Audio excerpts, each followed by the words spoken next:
Hello guys. Oo, ano tawag dito? Punta tayong SS. Oo, kasi yung SS ko hindi ko pa nababayaran eh. Pasyal tayo. Punta tayong Bukawi. Bukawi tayo guys. Tara.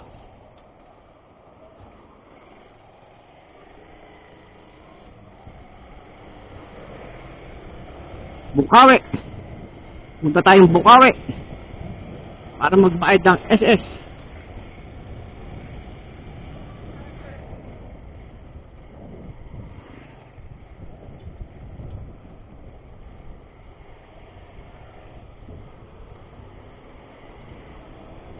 SS tayo.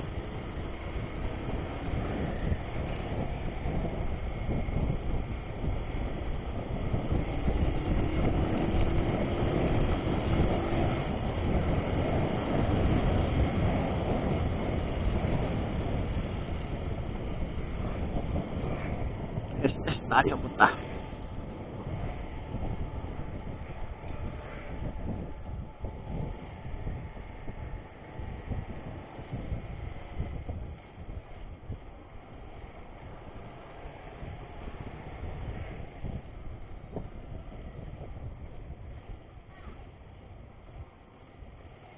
Oh, medyo bakit na medyo nagtatrack ka.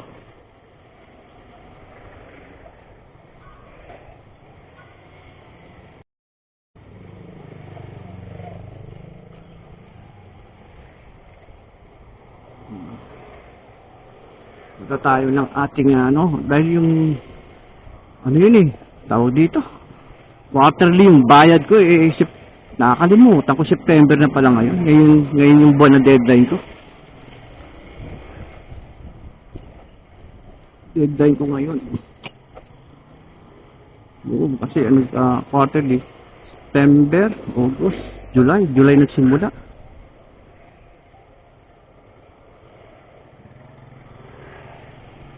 July nagsimula.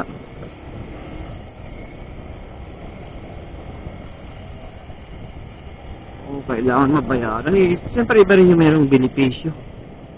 Mayroong kang SSS pagka-retire mo eh. May makukuha kang may allowance man lang. Kasi mahirap pagkanta pag wala kang wala kang patutunan. Yun nga lang, hindi ako updated doon sa kung tumaas ang kanilang tawag dito, pensyon sa edad, hindi ko alam eh. Basta importante maghulog tayo. Ang hulog ko by quarterly. Ganun. Every 3 months. Every 3 months yung hulog.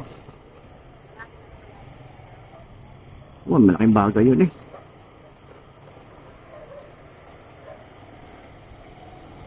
Malaking bagay na meron kang SSS.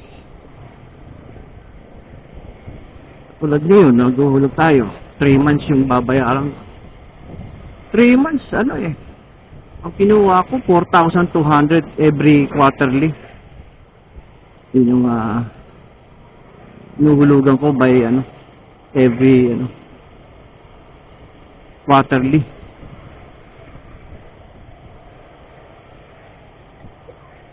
Every quarterly yun ang inuhulugan ko.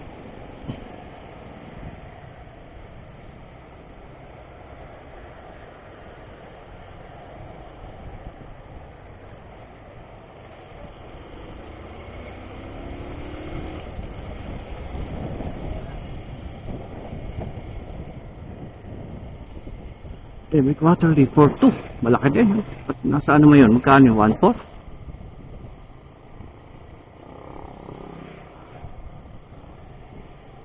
Alam kung magkano. Basta importante, maghulog tayo every quarterly.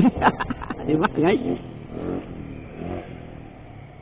Kasi mahirap talaga pagka napatlangan. Ngayon lang naman ako nagsimula itong taon na to na maghulog sa SSS. Oo, kasi matagal na hinto eh. Dahil doon ako eh personal driver, yung aking SS talaga. Tawag dito? Voluntary? Tawag doon? Oo, voluntary. Tinatanong ng mga employer kung anong gusto mo naman. Sabi ko, voluntary na lang. Kasi dagdag pa kanil sa kanila yung alalahanin pa yan. Hindi naman company. Nasa private ka naman. Sabi ko, voluntary na lang ho, sir. Ayun. Wala nung ako sa personal. Yung aking, voluntary. Hanggang sana, nandito na sa Bulacan. Ayun. Umalis na tayo sa ating trabaho natin. Nagpalitan ng pananahi. Nauwi tayo sa Nauwi tayo sa pagkatahi, wala na tayo sa pag-drive. Di ba? Alis pananahi walang traffic dun Mahirap magmaneho ngayon guys sa Manila, napaka-traffic. Nakakasawa sa traffic.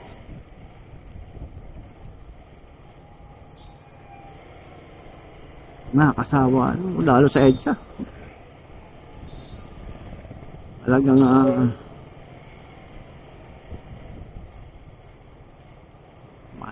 mai-stress ka sa EDSA sa sobrang traffic.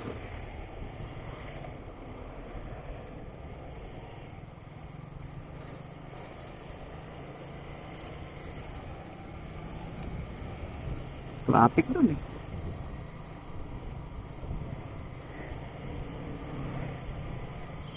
sobrang dami ng sasakyan.